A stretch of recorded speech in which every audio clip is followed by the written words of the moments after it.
Ok, ça c'est Minecraft. Bon, vous le connaissez, c'est Minecraft quoi. Sauf que dans cette vidéo, avec seulement quelques modes, on va transformer ça en ça.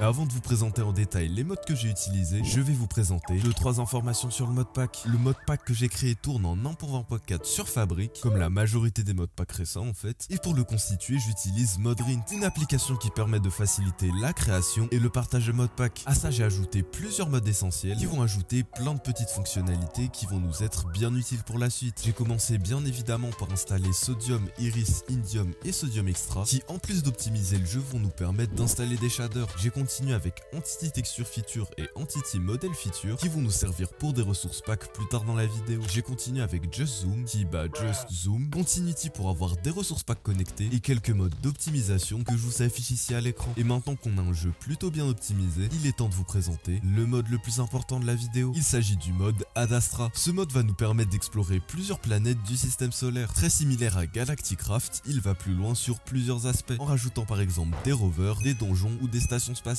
À ça on rajoute Ad Astra Planet Plus qui va nous permettre d'explorer plus de mondes de l'univers. Bon, honnêtement ce mode est tellement complet que la vidéo pourrait s'arrêter là, mais on peut encore ajouter quelques modes pour rendre le mode pack juste parfait. En effet, laissez-moi vous introduire le monde des modes Vanilla Plus. Chacun de ces modes ne change que des petits détails de gameplay, mais combinés ils peuvent vraiment sublimer une aventure. J'en ai par exemple utilisé plein dans ma précédente vidéo mode pack, une transition parfaite pour te rappeler que si cette vidéo te plaît, abonne-toi. J'ai donc installé Distant Horizon qui vont nous permettre de voir plus loin dans le jeu sans perdre énormément de performance. Ensuite j'ai installé Blur Plus parce que le blur c'est toujours sympa en vrai. J'ai réutilisé le mode Ambient Zoom qui est juste parfait quand on est sur une planète inconnue.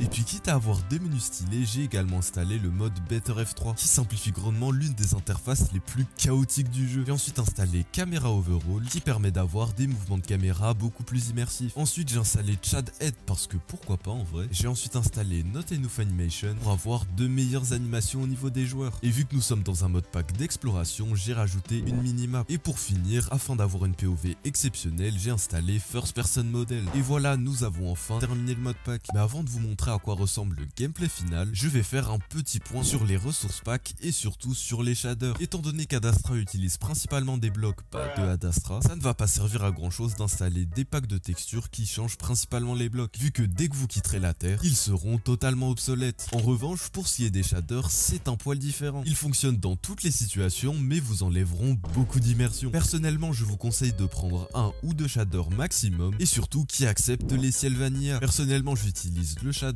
Shrimple dans le vide spatial et le BSL sur les astres. Je vous les mets évidemment en description avec les settings que j'utilise. Et maintenant qu'on a tout installé, voici à quoi ressemble le jeu.